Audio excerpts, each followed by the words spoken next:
Hey Bay Area, welcome to another Ask Me Anything session with Yaasha Sabba from Sky Unlimited Legal Advisory. We're going to answer your estate planning questions as well as any other legal questions you might have around asset protection, Medi-Cal planning, Medicaid, wills and trusts, tax planning, that kind of stuff. So let's start. First question, if my stepdaughter gets the POA, power of attorney, for her mother to get my dad's estate while we are in probate court, will she inherit some estate? First things first, when you have a power of attorney over someone else, that doesn't mean you're entitled to their belongings or their finances. It means you just have the ability to step in their shoes in the event that they can't move or do things for themselves, right? So if the stepdaughter or your stepsister has a power of attorney over your mother, that means your stepdaughter or the stepsister can act on her mom or your mom's behalf. Anyone can have a power of attorney. I can give a power of attorney for myself to my next door neighbor. I can have them step in my shoes to go to the bank, to close my bank accounts, pull out the money, buy whatever they want. But whoever is the attorney, in fact, the agent acting under power of attorney, they have a agency responsibility to make sure that they're not abusing that power. So no, stepdaughter cannot collect any money for herself as power of attorney for mother. She can only collect for mother. Now, I understand that your dad recently passed away and you're in probate court. Just keep one thing in mind.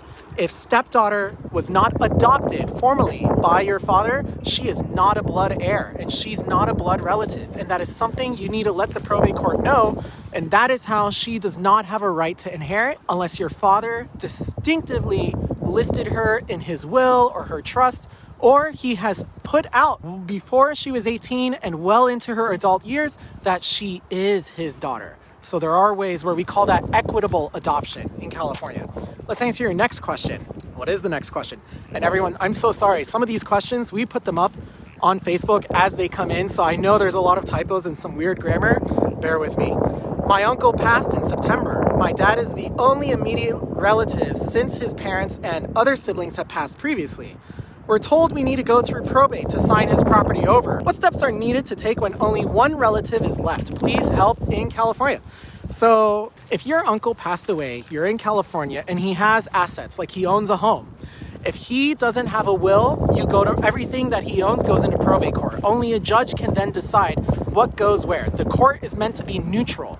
Probate is designed to protect your creditors, not your family. Be aware of that. Probate is designed to protect your creditors and not your family. So if you die and you have all your assets go into probate court because they're supposed to be passed down to your children, your nieces and nephews, whoever your heirs, then your creditors come first. And after that comes everybody else. Now, you can prevent that from happening. You can have a little bit more control by creating a will. All wills must go through probate court regardless. So still protecting your creditors, because only a judge can authenticate a will. Whenever you see a last will and testament read on Better Call Saul or read in the private office of the attorney, that's Hollywood. That's fake.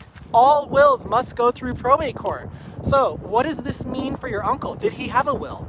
If he didn't have a will, anything that's going to end up in court, it's going to be under California law. What happens next? Does your uncle have a trust? Is his assets in a trust? A trust is a private document. A trust does not go to probate court. A trust can protect from your creditors if you set it up right. And that is how you can protect your loved ones if you don't want your family going into court.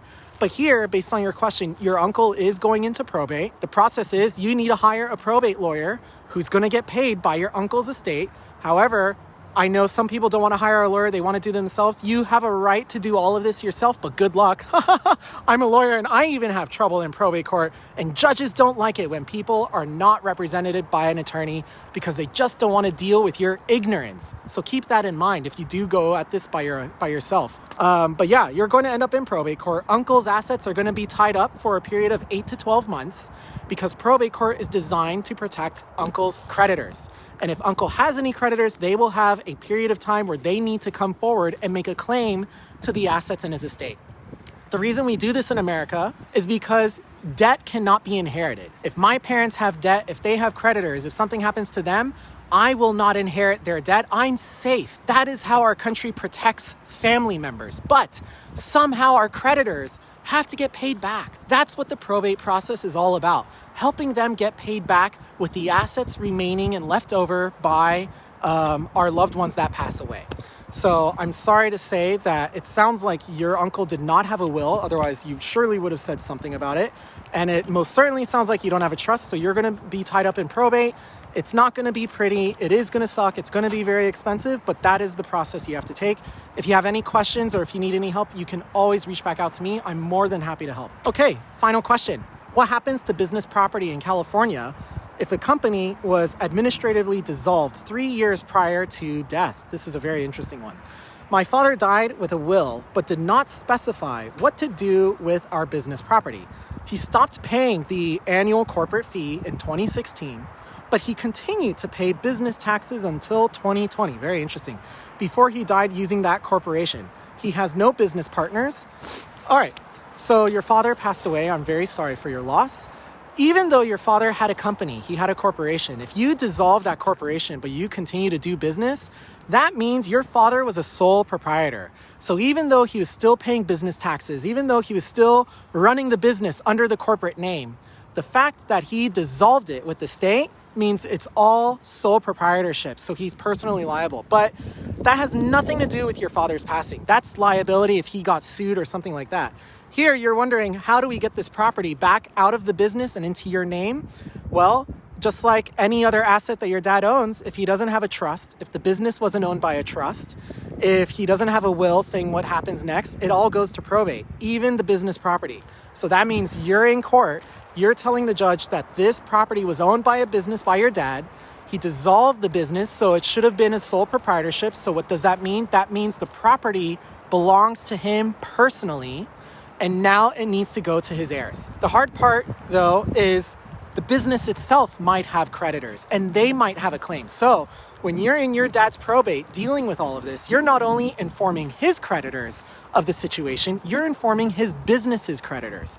And by the way, if you think you can get away with maybe going to court and not telling the creditors anything, and then coming back, if a creditor finds out that he passed away and that a probate was filed, and you didn't give them fair notice, the amount of time that they can make a claim against you as an inheritor of his estate is extended. They can come after you personally. This is what the probate process does. It gives them a forum to be able to come and take a claim of your loved one's estate so that they can't touch you. And then anyone that doesn't step forward, any creditor that doesn't step forward within that time period, they lose their opportunity. So that way, by the end of the probate process, when you do inherit your whatever's left over of your father's estate, his business property, his business, you will not be dealing with his personal creditors. They are washed. It's all their fault for not stepping forward earlier, right? So as you can see, this gets very complicated. And as you can just see from the questions that were asked and answered, nobody has an easy life. Nobody has an organized financial life. It is possible to have organization. It is possible to protect your loved ones. But if you don't take those steps proactively before you die, then you're relying on the government to protect you. And I think right now, with all the emotions running high, with all the politics, as you can see from what happened in recent history and days, you might not want to rely on the government protecting you. You might want to take some actions yourself. So what's my soapbox? What's my message? Get your estate plan done. Think about the people you love most. If you don't want them to go to court, if you don't want them to lose money, if you don't want them to pay high taxes, then you need to do an estate plan that cares about them. All right? So as always, I do these Ask Me Anythings every Thursday at 2 p.m. If you have any questions regarding estate planning, tax planning, asset protection, if I don't know them, I'll put you in touch with someone who does. Otherwise, we'll be happy to answer them here for free right here on Facebook for you. And just send me a shout out. Take care, everyone. Stay safe.